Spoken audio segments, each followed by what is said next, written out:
2 months after my son's wedding, his best man called me. Not my son, not my daughter-in-law, me. And the first thing he said was, "Sir, I found something on my wedding camera. I think you need to see it before your son does." Folks, Uncle Mickle here. Now I've lived long enough to know when a man's voice carries trouble in it. You hear it in the pauses, in the way he chooses his words, like every sentence is stepping over broken glass. That's exactly how Bethel sounded on the phone that evening. At first I figured it was something small.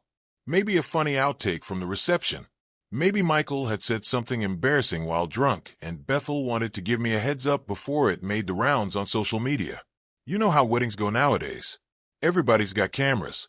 Everybody's recording something. But Bethel wasn't laughing. In fact, he barely spoke after that first sentence, just breathing on the other end of the line. "Bethel," I finally said, "you're scaring me a little. What is it?" Another pause. Then he said something that made the hair on my arm stand up. "I almost didn't call you, sir. I debated for weeks. But after what I saw, I figured if it were my father, I'd want him to know." Now, when a man tells you something like that, your mind starts racing. Car accident. Financial trouble. Maybe Michael was in some kind of mess. But what I didn't expect, not in a million years, was that the thing Bethel found would tear straight through everything I thought I knew about my family. Everything. He asked if he could come by that night. Said he had the footage with him. Now, Bethel wasn't just Michael's best friend. That boy had practically grown up in my house. I'd watched him and my son build tree forts in the backyard when they were 8 years old. Watched them graduate high school together. Watched them move into adulthood side by side. If Bethel was calling me instead of Michael, there was a reason. A serious one. So I told him to come over. That evening the house felt different somehow. Quiet. You ever notice how a place can feel normal 1 minute, and the next minute it's like the air itself knows something you don't? That was my house that night. My wife Linda was visiting her sister in Ohio, so I was alone. Just me, a half-finished cup of coffee, and the ticking of that old kitchen clock we'd had since 1997. Michael and his new wife Emily had just come back from their honeymoon 2 weeks earlier. They'd moved into a small townhouse about 20 minutes away. Everything looked perfect. That wedding had been beautiful. Outdoor ceremony. Summer sunset. White lights strung across the reception garden. I remember standing there that evening watching my son dance with his bride and thinking, this is it. This is the moment every parent hopes for. Your kid finds someone good, someone kind, someone you trust to build a life with them. And Emily, well, she had seemed like exactly that kind of woman. Polite, warm, smart, the kind of person who hugged you with both arms instead of one. I'd welcomed her into the family without a second thought. Bethel arrived around 8:30. He didn't even knock like he usually did. Just stood on the porch holding a small camera bag, looking like a man carrying something heavy that wasn't physical. I opened the door. "Hey kid," I said. "Come in." He stepped inside slowly. Didn't smile. Didn't sit. Just looked at me like he was about to break news that would change my life. And the next words out of his mouth were the ones that started everything. "Mr. Mickle, before I show you this, you need to promise me something." I crossed my arms. "What's that?" "That you won't tell Michael I came to you first." Right then, something cold moved through my chest, because suddenly I realized, whatever was on that camera, it wasn't just embarrassing, it was dangerous. And folks, the moment Bethel placed that camera on my kitchen table, my life split clean in two. Everything before that night, and everything after. Before I tell you what was on that camera, you need to understand the life we thought we were building. Because 2 months earlier, standing under those warm summer lights at Michael's wedding, I believed everything was exactly the way it should be. My son had always been the steady kind. Michael wasn't one of those wild kids who bounced from one bad decision to another. Even growing up, he was calm, responsible, the type of boy who finished his homework before dinner and helped his mom carry groceries without being asked. Linda used to say he was born with an old soul. Maybe that's why I never worried too much about him when he started dating. Now Bethel, he was the opposite in some ways. Loud laugh, big personality, the kind of kid who jumped off the dock before checking how deep the water was. But the two of them balanced each other out. I always said Bethel brought the fun, and Michael brought the breaks. Those two had been inseparable since middle school. And when Michael introduced us to Emily 3 years before the wedding, well, things seemed to fall right into place. Emily had this way about her. Soft voice, easy smile. She looked people in the eye when they talked. That might sound like a small thing, but folks my age noticed those details. First time she came to dinner at our house, she brought a homemade apple pie. Not store-bought. Homemade. Linda loved her immediately. And I'll be honest, so did I. She asked questions about our family history. She listened when Linda talked about Michael as a kid. She laughed at the old embarrassing stories parents always drag out when their children bring someone new around. There was warmth there. Real warmth. Or at least that's what I thought. Over the next few years, we saw her at birthdays, barbecues, Thanksgiving dinners. She blended into the family like she'd always been there. Even Bethel liked her. And that's saying something. Bethel was usually the first guy to spot red flags in people. But with Emily, he never said a bad word. Not once. When Michael proposed, Linda cried for 20 minutes straight. I remember sitting on the porch with my coffee that morning after they told us, watching the sun come up, thinking, my job as a father is done. My boy had built a life. A good one. The wedding itself was beautiful. One of those late summer evenings where the air is warm, but not sticky. The ceremony was held in a garden just outside town, with white chairs lined up in rows and string lights hanging across the trees. Michael looked nervous, but happy. Emily looked radiant. That's the word people always use, but sometimes it actually fits. I watched my son say his vows. Watched Emily say hers. Watched them promise loyalty, honesty, partnership. And when the officiant said, "You may kiss the bride," everyone clapped like the world had just aligned exactly the way it should. At the reception later that night, Bethel gave his best man speech. Now Bethel wasn't exactly known for emotional speeches, but that night he surprised everyone. He talked about growing up with Michael, about the time they tried to build a raft out of old barrels and nearly sank in the lake, about how Michael was the kind of friend who showed up when things were hard. Then he raised his glass and said something that stuck with me. Michael's always been the guy who protects the people he loves. Everyone applauded. Emily smiled and squeezed Michael's hand. Looking back now, I sometimes wonder if there were signs even that night. Little moments that didn't quite sit right. There was one thing I remember clearly. Late in the evening, after the dancing had started, I stepped outside to get some fresh air, and across the patio I saw Emily standing near the edge of the garden, talking quietly with someone. A man I didn't recognize. They weren't doing anything inappropriate, just talking. But when Emily noticed me watching, she stopped mid-sentence. Her smile faded for a second. Then she waved like everything was normal. Maybe it was. Maybe it meant nothing.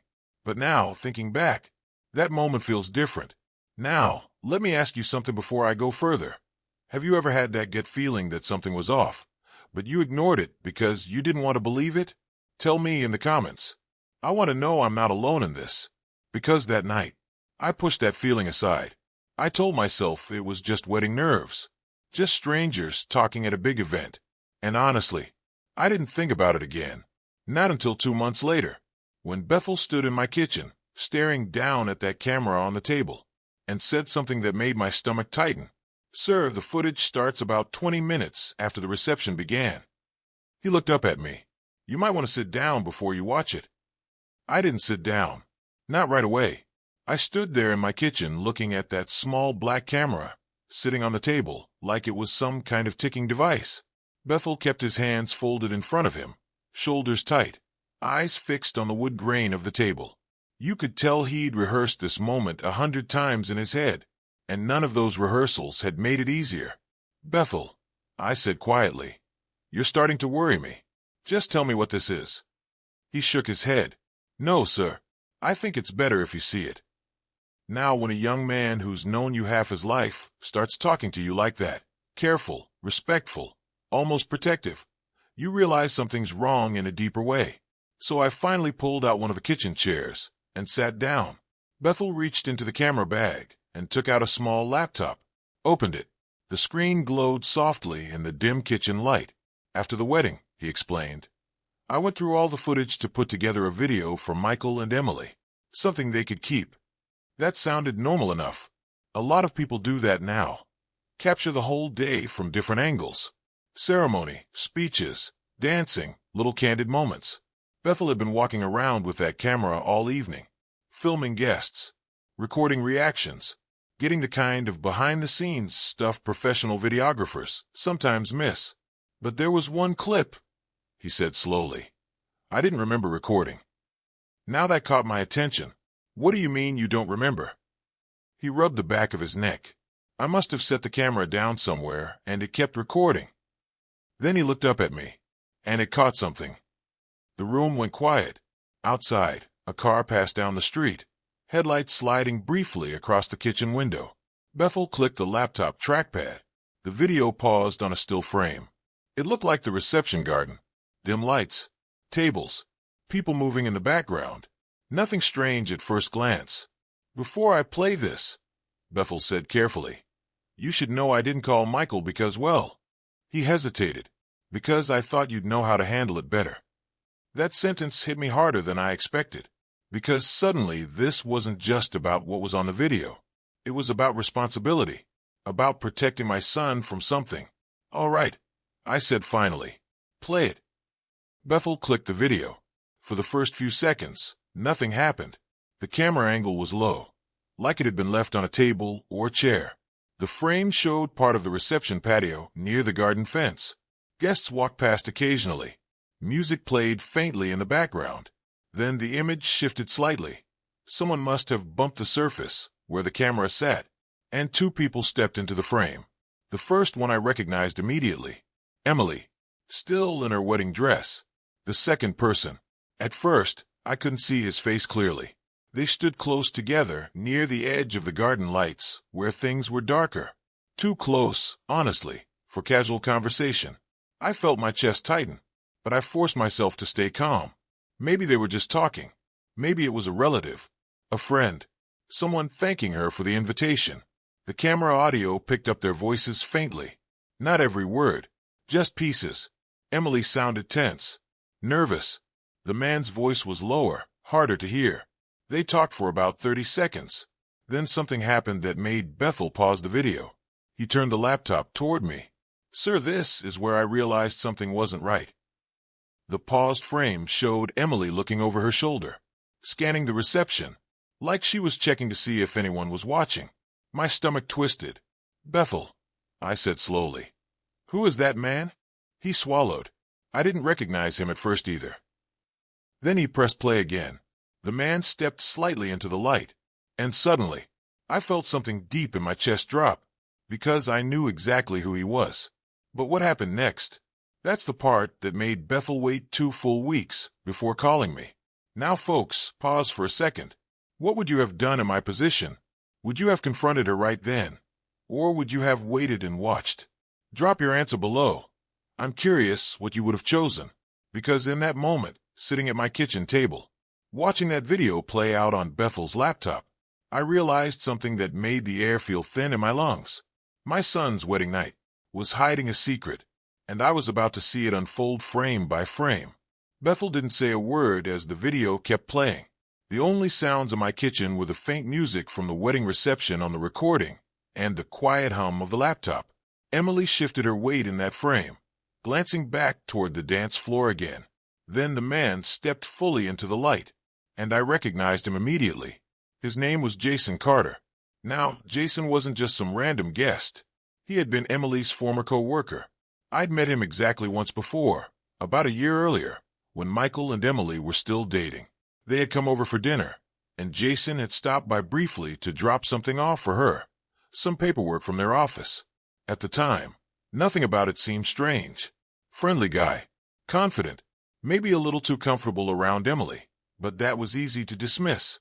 People from work get familiar with each other. That's normal. But seeing him there, at the edge of my son's wedding reception, talking to Emily in the shadows like that, something inside me tightened. On the screen, Jason leaned closer.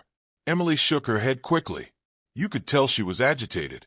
The microphone on Bethel's camera finally picked up a clear sentence.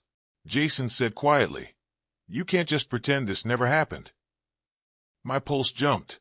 Emily whispered something back, too soft to fully catch. But I heard one part clearly. Not tonight. The two words landed heavy in the room. Jason took a step closer. Too close. Emily looked around again, that same nervous scan of the reception area, like someone afraid of being seen. And that's when the next line came through the audio. Jason said, "Emily, your husband deserves to know."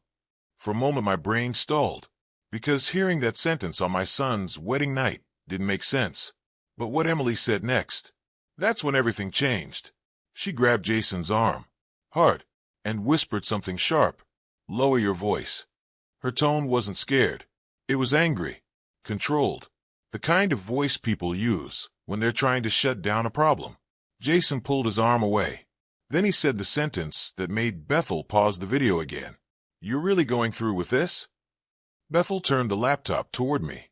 "Sir, this is the part where I realized it wasn't just a weird conversation." My chest felt tight. "Play it." The video continued. Emily took a slow breath, then said something that made the room feel 10 degrees colder. "It's done, Jason. Michael doesn't need to know." Those words sat in the air like poison. Jason stared at her. "You told me you loved me." Emily didn't answer immediately. She looked back toward the reception again, toward the party where my son was probably laughing with friends, completely unaware that his new wife was standing in the dark having this conversation. Then she said something that I will never forget hearing. "I love stability." Jason actually laughed. Not a happy laugh. A bitter one. "Wow." He shook his head. "So that's what this is." Emily crossed her arms. "You knew what this was." The silence that followed in the video was unbearable, even through the screen. Jason looked like a man realizing he'd just been erased from someone else's life.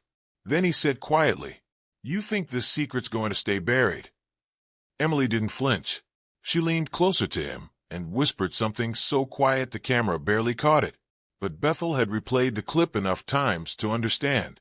She said, "If you care about me at all, you'll walk away tonight." Jason stood there for a moment. Then he turned and walked out of the frame. Emily stayed behind for about 10 seconds, breathing slowly, collecting herself. Then she straightened her dress, forced a smile, and walked back toward the reception lights, toward my son. Bethel stopped the video. The kitchen felt silent in a way I can't quite describe, like the walls themselves were absorbing what we had just seen. I leaned back in my chair. My hands felt cold, because the realization settling into my mind was brutal. This wasn't just awkward wedding drama. This was my son's marriage, built on a lie before the night had even ended. I need you to understand something here. This wasn't just betrayal. This was my whole life crumbling. Have you ever been blindsided like this? Someone you trusted completely just destroying everything?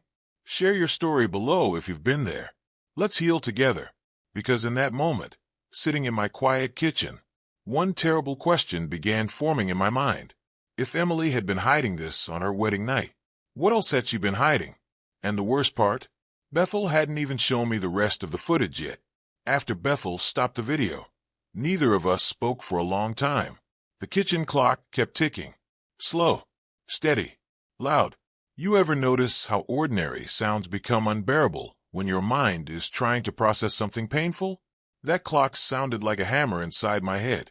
Bethel finally closed the laptop halfway, like he wasn't sure if he should leave it open or shut it completely. "Sir, I'm sorry," he said quietly. I nodded, but honestly I wasn't really hearing him. My mind was somewhere else. Because the thing about betrayal isn't just the act itself. It's the way it forces you to go back through every memory and question whether it was real. Suddenly, I was replaying 3 years of family dinners, birthday parties, holiday mornings, Emily sitting at our table, laughing with Linda, Emily hugging Michael goodbye in the driveway, Emily telling us how lucky she felt to be part of our family. And now all of that felt shaky, like a house you suddenly realize has been sitting on a cracked foundation. "Does Michael know?" I finally asked. Bethel shook his head quickly. "No, sir." He leaned forward. "I swear I didn't tell him anything." I studied his face. He looked exhausted, like the weight of this secret had been pressing on him for weeks. "Why didn't you go to him first?" I asked. Bethel took a deep breath before answering. Because Michael loves her, he said. Simple, honest, painfully true. And if I'm wrong about what this means, I didn't want to destroy his marriage over something I misunderstood. That answer told me something important about the young man sitting across from me. He wasn't trying to cause chaos. He was trying to prevent it. And that's when the responsibility settled fully onto my shoulders. Because if this was going to be handled carefully, it had to be handled by someone who had nothing to gain and everything to protect. A father. I stood up slowly and walked to the sink, ran the tap for a moment just to hear water instead of silence. Then I turned back to Bethel. Send me the video. He nodded immediately. A few clicks later, the file was transferring to my phone. I watched the progress bar crawl across the screen. 100%. Just like that.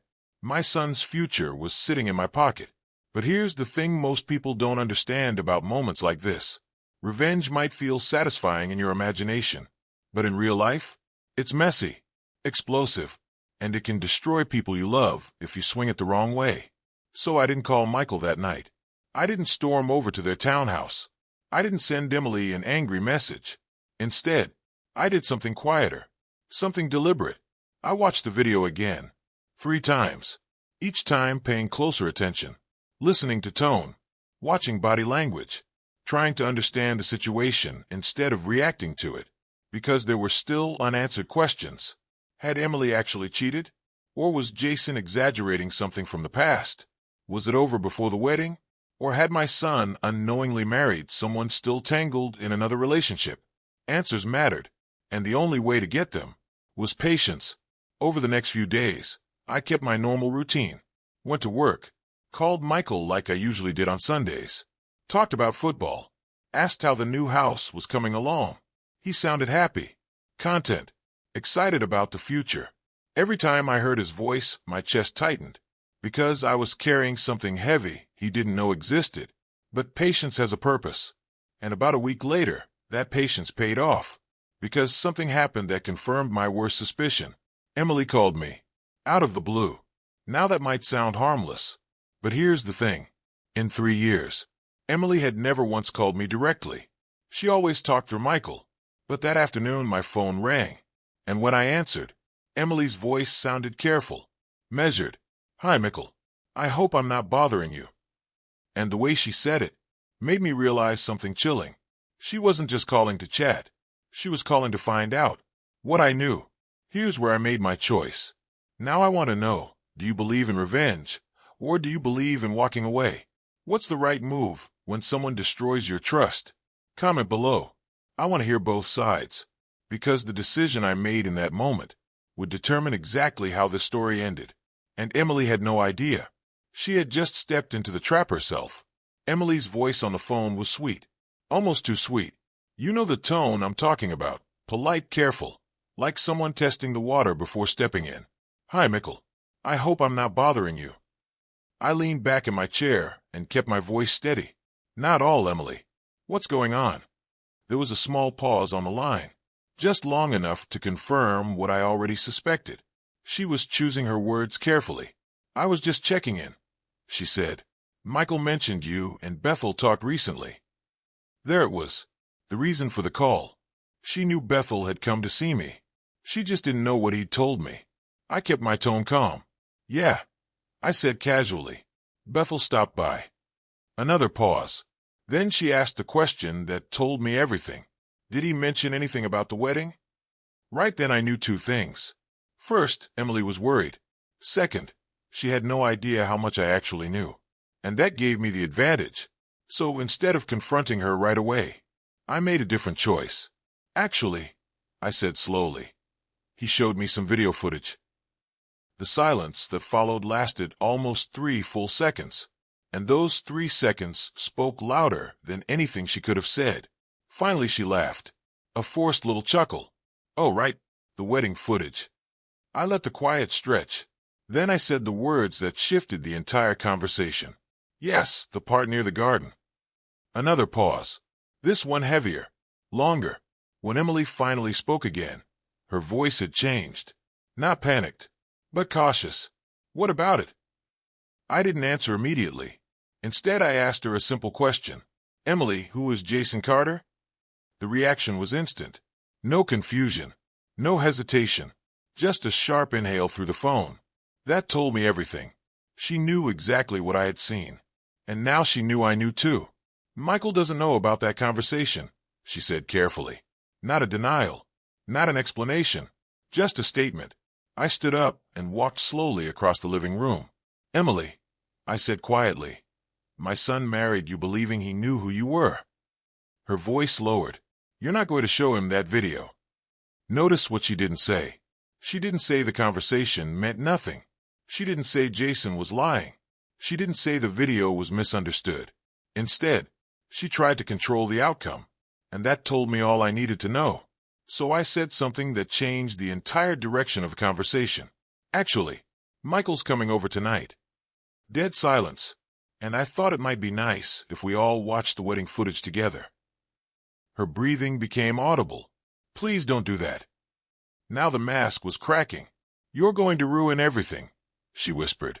I stopped walking. No, Emily, I said calmly. You already did that. Then I hung up. That evening Michael came over around 7, same as he had 100 times before. He walked in smiling, carrying a six-pack of beer. Hey, Dad, he said. What's this about wedding footage? I gestured toward the living room. Sit down. Bethel was already there. Michael raised an eyebrow when he saw him. Secret meeting without me? He joked. Neither of us laughed. That's when Michael realized something was wrong. What's going on? I handed him the laptop. Your best man recorded something at the reception.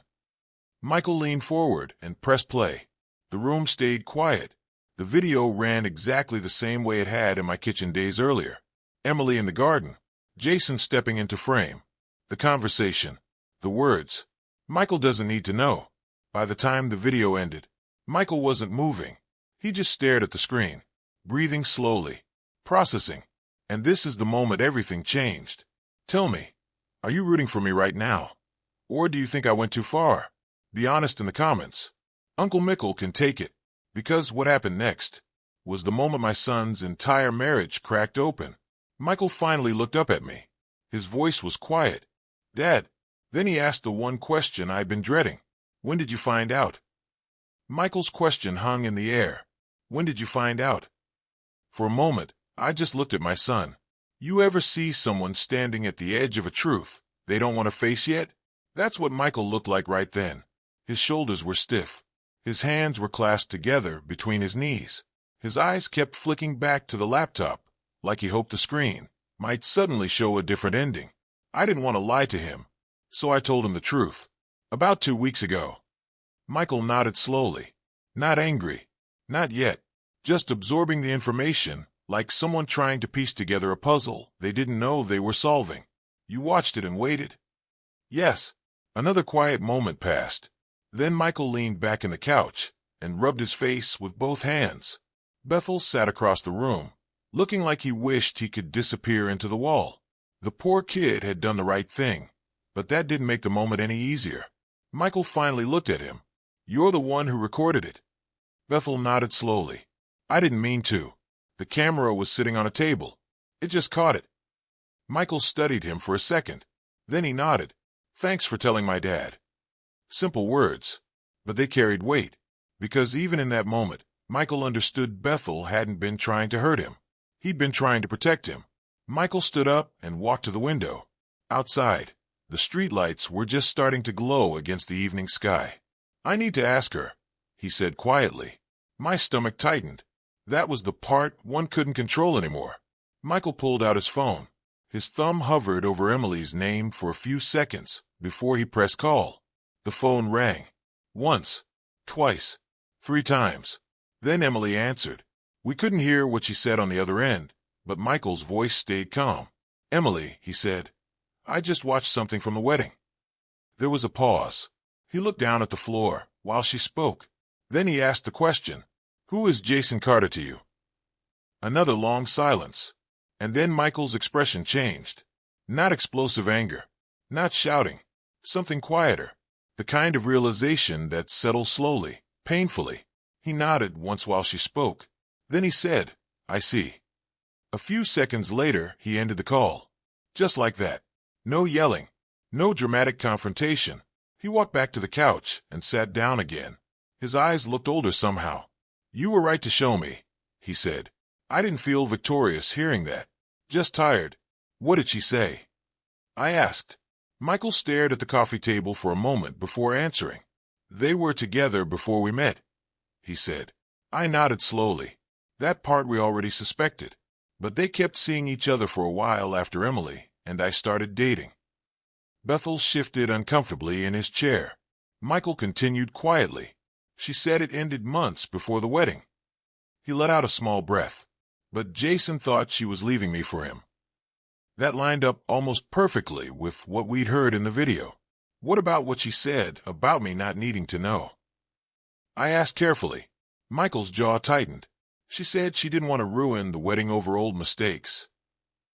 Old mistakes. Funny how people choose words like that when they're trying to shrink something big. Michael sat there quietly for another minute.